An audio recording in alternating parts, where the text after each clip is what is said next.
ஓம் சாந்தி. 1/7/2026 காலை முரளி பாப்தாதா மதுபன். பாபா சொல்கிறார், இனிமையான குழந்தைகளே, முழு உலகிற்கும் அமைதியை கொடுப்பது ஒரு தந்தையின் வேலையாகும்.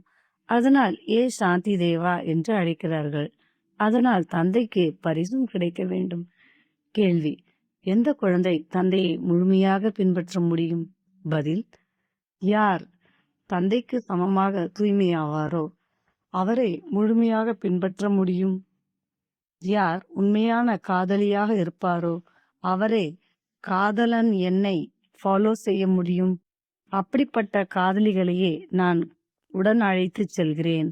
அதனால் பசுவின் வாளை பிடித்து கொண்டால் பரலோகம் போகலாம் என சாஸ்திரங்களில் காட்டுகிறார்கள். இப்பொழுது இங்கே பசு அல்லது வாளின் விஷயமே இல்லை. பாடல்: அன்பு கடல் நீ. ஓம் சாந்தி. பாப்தாதா இருவரும் இருக்கிறார்கள் தானே? ஆத்மாக்களின் தந்தை சிவபாபா என்பது இப்போது குழந்தைகளுக்கு தெரியும். நான் பதித்த பாவனர், நான் நிராகாரர் என்பதும் உங்களுக்கு தெரியும். நீங்களும் நிராகாரராக சாந்த சொரூபமாக இருக்கிறீர்கள். நிராகார தந்தையும் சாந்த சொரூபமாக இருக்கிறார். ஆத்மாவும் சாந்த சொரூபமாக இருக்கிறது. ஆத்மாவின் சுய தர்மமே அமைதி. நீங்கள் இருக்கும் இடம் சாந்தி தாமம். எப்பொழுது யாகம் போன்றவற்றை படைக்கிறார்களோ அப்போது சாந்தி தேவா என அழைக்கிறார்கள். ஏனென்றால் அந்த பரமாத்மா சாந்தியின் கடல். அந்த தந்தை முழு உலகிற்கும் அமைதி கொடுப்பவர்.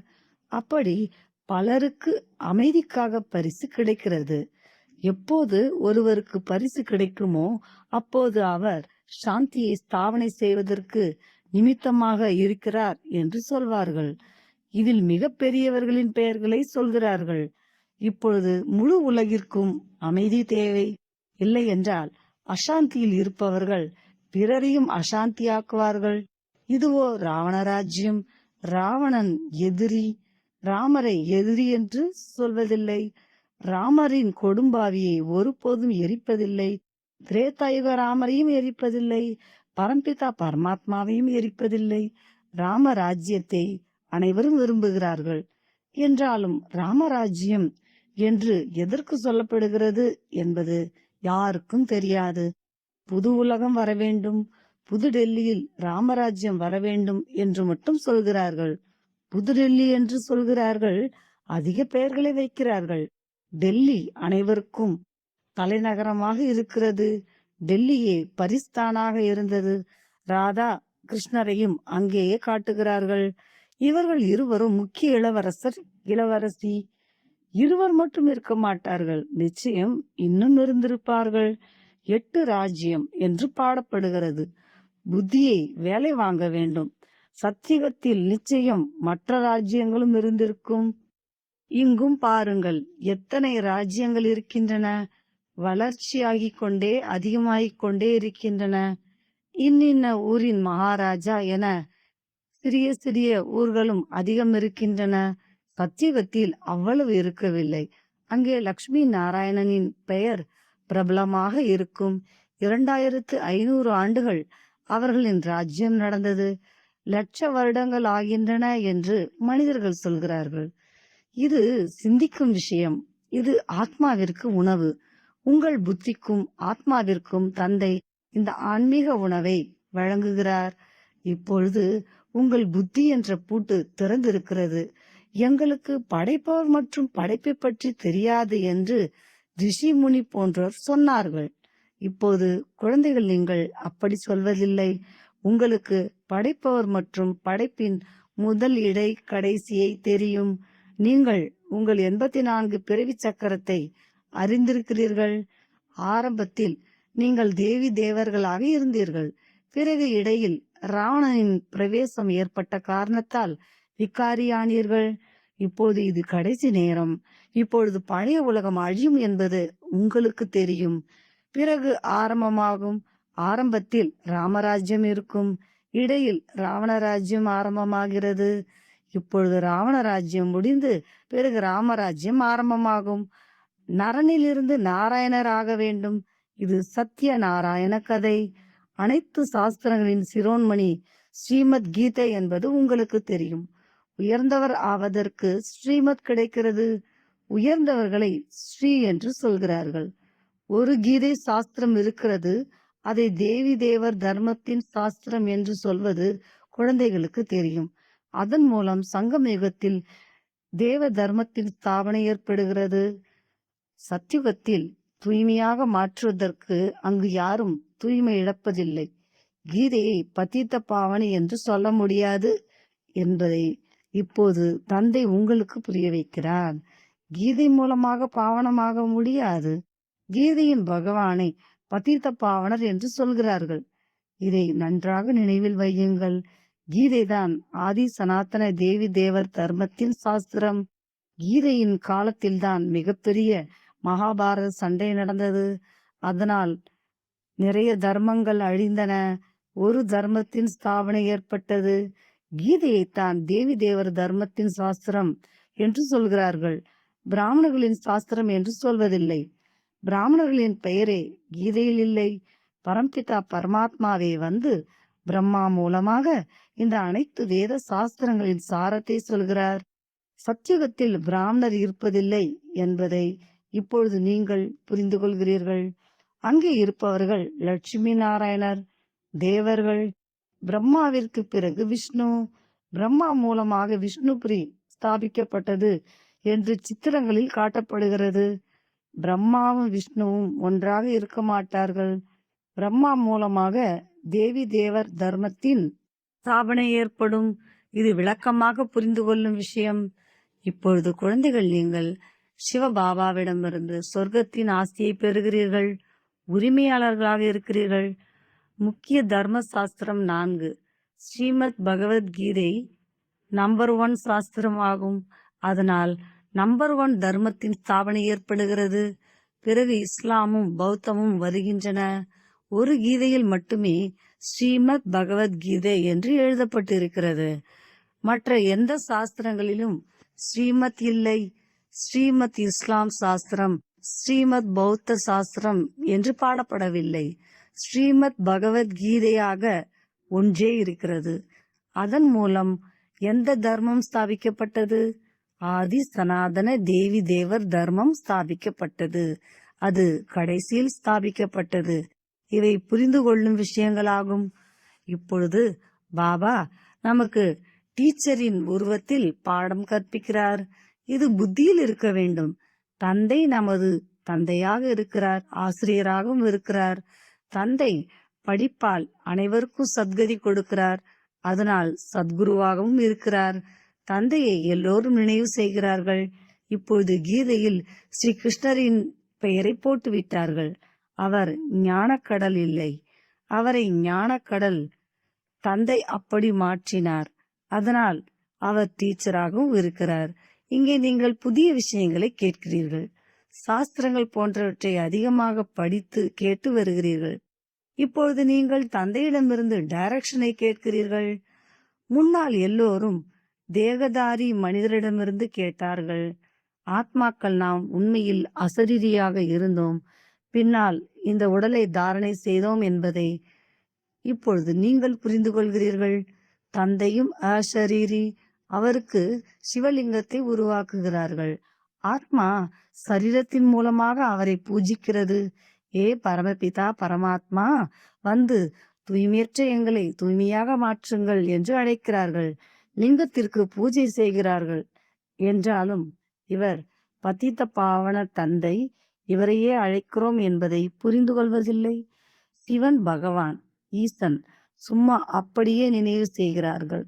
அவரை தந்தை என்று சொன்னால் அவரிடமிருந்து ஆஸ்தி கிடைக்க வேண்டும் என்பது புத்தியில் வர வேண்டும். நமக்கு ஆஸ்தி கிடைத்தது, அதனால்தான் நாம் அவரை பூஜிக்கிறோம். பாரதவாசிகளுக்கு நிச்சயம் ஆஸ்தி கிடைத்திருக்கிறது. எப்போது கிடைத்தது என்பதை மறந்துவிட்டனர். இப்பொழுது குழந்தைகள், நீங்கள் புரிந்து கொள்கிறீர்கள். நாங்கள் தந்தையிடம் வந்திருக்கிறோம் என்று குழந்தைகள் சொல்கிறீர்கள். சிவபாபா பிரம்மாவின் உடலில் வந்து புரிய வைக்கிறார். திரிமூர்த்தியின் பெயர் பிரபலமாக இருக்கிறது. திரிமூர்த்தி சாலை என்று பெயரும் வைத்திருக்கிறார்கள். தந்தைக்கு அதிக புகழ் இருக்கிறது. அன்பு கடல் என பாடலிலும் கேட்கிறீர்கள். அவர் அனைவருக்கும் சத்கதி கொடுக்கும் வள்ளல், அனைவருக்கும் சுகம் சாந்தி கொடுப்பவர், அனைவரின் துன்பத்தை போக்கி இன்பத்தை கொடுப்பவர், மிகவும் அன்பானவர். அவரை விட பிரியமான பொருள் எதுவும் இருப்பதில்லை. அந்த தந்தை சொர்க்கத்தின் தலைவனாக மாற்றுகிறார். அவர் நிச்சயம் அன்பானவராகத்தான் இருப்பார். அவர்தான் எல்லையற்ற தந்தை. குழந்தைகளே, என்னிடமிருந்து சொர்க்கத்தின் ராஜ்யம் கிடைக்கிறது தானே என்று கேட்கிறார். ஆத்மாக்கள் நீங்கள் சகோதரர்கள். இப்போது தந்தையிடமிருந்து கேட்டுக்கொண்டு இருக்கிறீர்கள். பாபா வந்து எங்களை தூய்மையாக்க வேண்டும் என்று அனைத்து ஆத்மாக்களும் தந்தையை நினைவு செய்கின்றன. தூய்மையாக்குவதற்காக பாபா வந்திருக்கிறார் என இப்போது ஆத்மா சொல்கிறது. குழந்தைகளே, 5000 ஆண்டுகளுக்கு முன்னால் உங்களை தூய்மையாக்க வந்திருந்தேன் என்று சொல்கிறார். இப்பொழுது நீங்கள் தந்தையை நினைவு செய்தால் உங்கள் பாவ கர்மங்கள் அழியும். மேலும் உங்கள் எல்லா துன்பங்களும் தூரமாக விலகும். ஏ பதித்த பாவனரே வாருங்கள் என்று அழைக்கவும் செய்கிறார். ஏ பதித்த பாவனரே வாருங்கள் என்று அழைக்கவும் செய்கிறார்கள். அதாவது பதித்த பாவன சீதாராம் என கரவொலி எழுப்பிக் கொண்டே இருக்கிறார்கள், சத்தம் போட்டுக்கொண்டே இருக்கிறார்கள். அப்போது தான் பத்தித்தமானவர்களாக இருக்கிறார்கள் என்றுதானே அர்த்தம். இதுவோ நரகம், இதை கொடிய நரகம் என்று சொல்கிறார்கள். இதை செய்தால் இப்படி நடக்கும் என கருட புராணத்தில் கொடுமையான விஷயங்களை அதிகமாக எழுதி வைத்திருக்கிறார்கள். பிறகு பசுவின் வாளை பிடித்தால் சொர்க்கத்திற்கு போகலாம் என்று சொல்கிறார்கள். அப்படி ஏதோ எழுதப்பட்டிருக்கிறது. இப்பொழுது விலங்கின் விஷயமே இல்லை. தாய்மார்கள், நீங்கள் பசுக்களாக இருக்கிறீர்கள். உங்கள் வாளை, அதாவது முந்தானையை எதுவரை ஒருவர் பிடிக்கவில்லையோ அதுவரை வழி கிடைக்காது. வாள் எதுவும் இருப்பதில்லை. உங்கள் வாளை பிடித்து கொண்டு கரை சேருவோம் என்று சொல்கிறார்கள். இப்பொழுது இங்கே வாளை பிடிக்க வேண்டிய அவசியம் இல்லை, ஆனால் ஃபாலோ செய்ய வேண்டும். சந்நியாசிகளுக்கு அதிக ஃபாலோவர்கள் இருக்கிறார்கள். எனினும் ஃபாலோ செய்வது என்றால் தூய்மையாவது. நீங்கள் உண்மையான ஃபாலோவர்ஸ், அதாவது பின்பற்றுபவர்கள். உங்கள் எல்லோரையும் திரும்ப அழைத்து செல்ல நான் வந்திருக்கிறேன் என்று சிவதந்தை சொல்கிறார்.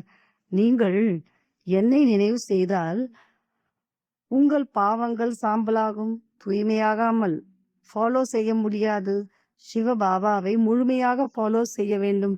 ஃபாலோ செய்வதற்கே நீங்கள் இங்கே அமர்ந்திருக்கிறீர்கள். பக்தி மார்க்கத்திலும் நீங்கள் என்னை நினைவு செய்து வந்தீர்கள். ஆத்மாக்கள் காதலிகள், பரமாத்மா காதலர் என்பது உங்களுக்கு தெரியும். ஆத்மாக்கள் அவரை நினைவு செய்கின்றன. அழைத்து செல்ல அவர் வந்திருக்கிறார். என்னை ஃபாலோ செய்தால் நான் உங்களை உடன் அழைத்து செல்வேன் என்று சொல்கிறார். எப்படி ஃபாலோ செய்வது என்பதையும் புரிய வைக்கிறார்.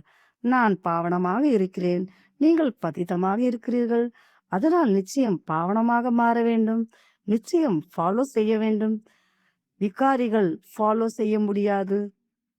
ஃபாலோ செய்வதற்கு என்னை போல பவித்திரமாக மாற வேண்டும். நான் தூய்மையற்றவர்களை என்னோடு சாந்தி தாமத்திற்கு அழைத்து செல்வேனா என்ன? இவ்வளவு மனிதர்கள் எல்லோரும் முக்தி பெறுவதற்காக பக்தி, தவம், தானம், புண்ணியம் போன்றவற்றை செய்கிறார்கள். ஏனென்றால் இங்கே துக்கம் இருக்கிறது. நாம் நமது வீட்டிற்கு திரும்பி போக வேண்டும் என்று விரும்புகிறார்கள். அதற்கு நிச்சயம் பவித்திரமாக வேண்டும் என்று தந்தை சொல்கிறார். நான் பாவனமாக இருக்கிறேன், அதனால்தானே பாவனமாக மாற்றுகிறேன். பிரம்மாவின் உடலில் வருவேன். நான் படைப்பவர். நான் இந்த பிரம்மாவின் உடலில் வருகிறேன். தந்தை பிரம்மா மூலமாக தேவி தேவர் தர்மத்தை ஸ்தாபனை செய்வதாக காட்டவும் செய்கிறார்கள். சிவபாபாவை ஃபாலோ செய்ய வேண்டும் என்பது பிகே உங்களுக்கே தெரியும். என்னை நினைவு செய்தால் தூய்மையான உலகிற்கு அழைத்துச் செல்வேன் என நான் வாக்கு கொடுக்கிறேன் என்று தந்தை சொல்கிறார். வேறு எந்த வழியும் இல்லை. பதித்த பாவனர் என்று சொல்கிறார்கள், அல்லது பார்வை மேலே செல்கிறது, அல்லது தண்ணீரின் பக்கம் பார்க்கிறார்கள். கங்கை பதித்த பாவனியே இல்லை. இவை கடலில் இருந்து தோன்றிய நதிகள். இப்பொழுது உங்கள் வாளையே பிடிக்க வேண்டும். நீங்கள் தூய்மையாக வேண்டும். என்னை ஃபாலோ செய்ய வேண்டும். அப்போதே கூட செல்ல முடியும் என்று தந்தை சொல்கிறார். நீங்கள் என்னோடு இருந்தீர்கள். இப்பொழுது 84 பிறவிகளின் சக்கரத்தை சுற்றி தூய்மை இழந்து விட்டீர்கள். இப்போது மீண்டும் என்னை நினைவு செய்தால் தூய்மையாவீர்கள். ஃபாலோ செய்ய வேண்டும் என்றால் வீடு வாசலை விட வேண்டும் என்று சந்நியாசி குடும்பத்தாருக்கு சொல்கிறார். நான் பரந்தாமத்தில் இருக்கிறேன் என்று தந்தை சொல்கிறார். நீங்களும் வருவீர்களா? அல்லது இங்கேயே விஷக்கடலில் இருப்பது பிடித்திருக்கிறதா? ஹே பதித பாவனரே, வாருங்கள் என நீங்கள் அழைத்து வந்தீர்கள். இப்பொழுது தந்தை வந்திருக்கிறார், கூடவே அழைத்து செல்கிறார். ஒவ்வொரு கல்பமும் வந்து உங்களை கூடவே அழைத்து செல்கிறேன். பிறகு சத்தியுகத்தில் நீங்கள் அதிக சுகமாக இருப்பீர்கள். இந்த லட்சுமி நாராயணர் சொர்க்கத்தின் தலைவனாக இருந்தார்கள் தானே? இவர்களுக்கு இவ்வளவு சுகத்தை கொடுப்பது யார்? Heavenly God father.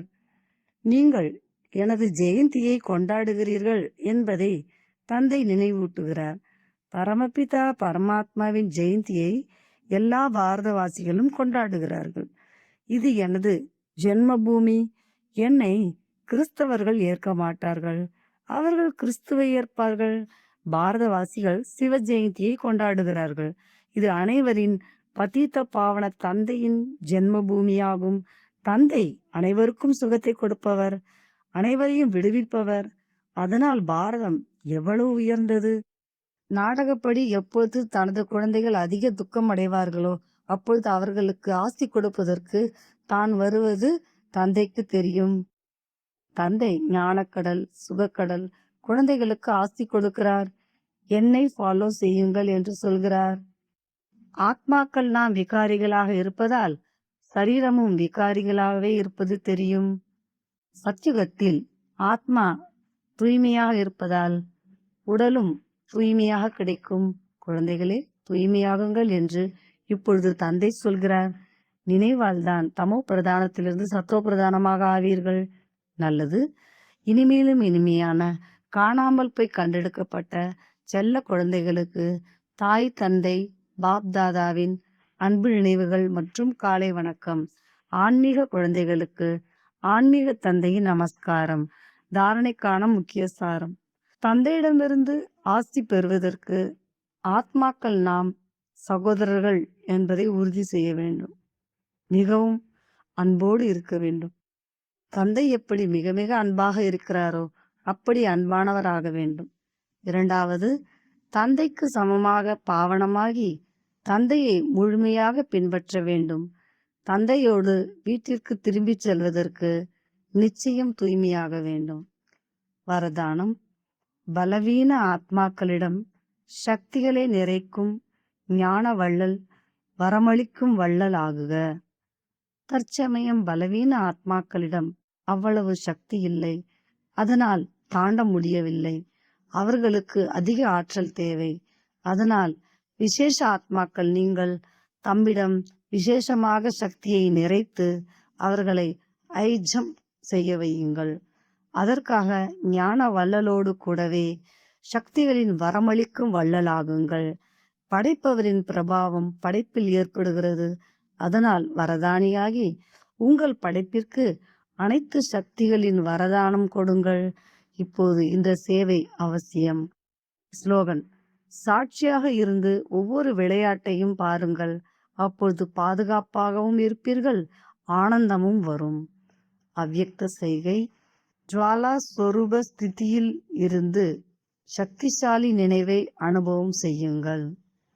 மகான் தபஸ்வி ஆத்மாக்கள், நீங்கள் ஜுவாலா ரூப சக்திசாலி நினைவு மூலமாக பிராப்தியின் கிரணங்களை அனுபவம் செய்து பிறரையும் செய்ய வையுங்கள். உங்கள் தபஸ்வி சொரூபம் பிறருக்கு கொடுக்கும் சொரூபம். சூரியன் எப்படி உலகிற்கு வெளிச்சத்தை கொடுப்பதோடு மற்ற அநேக அழியும் பிராப்திகளை அனுபவம் செய்ய வைக்கிறதோ அப்படி நீங்களும் உங்கள் தபஸ்வி சொரூபத்தின் மூலம் சாந்தி மற்றும் சக்தியின் கிரணங்களை வழங்கிக் கொண்டே இருங்கள். ஓம் சாந்தி.